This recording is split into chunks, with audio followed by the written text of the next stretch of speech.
បាទជំរាបសួរពុកម៉ែបងប្អូនថ្ងៃនេះគឺនឹកឃើញគំនិតថាមកធ្វើសម្លម្ជូរគ្រឿងត្រប់ម្ដងសាច់គោពុកម៉ែបងប្អូន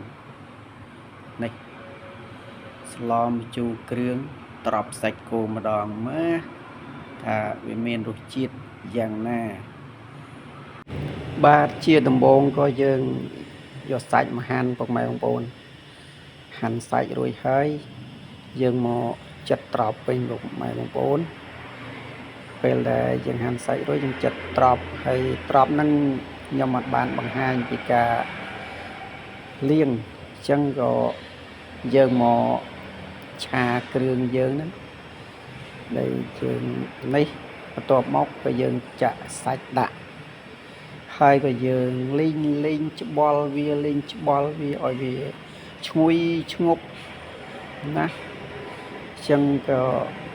ឃើញហើយក៏យើងនឹងដាក់អំបិលដាក់ចេងដាក់ស្ករហើយក៏បន្ទាប់មកក៏យើងចាក់ទឹកដាក់ពុកម៉ែបងប្អូននេះស្លយើងក៏បានពុះហើយពុកម៉ែបងប្អូនជូរគ្រឿងក៏បានពុះហើយយកមកភ្លក់សាក់មើលថាជាតិមិនជាតិអូយក្តៅពេកអាយ៉ារសជាតិឆ្ងាញ់ដែរតំណងអត់ពុកម៉ែបងប្អូនធ្វើស្លបែបនេះចេះធ្វើរទៅហើយខ្ញុំមិនមានរូបមន្តអីច្បាស់លាស់ប៉ុន្តែធ្វើតាមគិតនឹកឃើញណាពុកម៉ែបងប្អូនក៏អត់មានអីនឹងធ្វើទេចឹងធ្វើការផងឆ្លៀតហើយធ្វើម្ហូបដើម្បីបានវីដេអូផុសផងពុកម៉ែបងប្អូនក្នុងខណៈនេះព្រោះហើយធ្វើការបណ្ដើហើយក៏ឆ្លៀតឱកាសទៅទិញបន្លែទិញសាច់អីមកក៏ធ្វើម្ហូប ដើម្បីបានវីដេអូផុសនឹងគេណា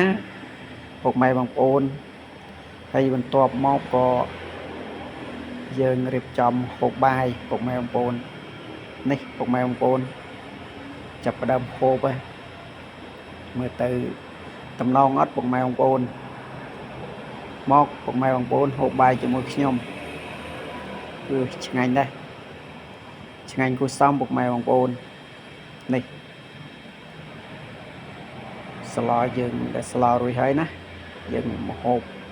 ម្ដងពុកម៉ែបងប្អូន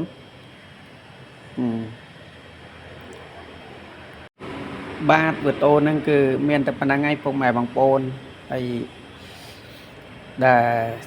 តែងតែស្រឡាញ់ខ្ញុំចូលចិត្តខ្ញុំហើយនឹងជួយមើលវីដេអូ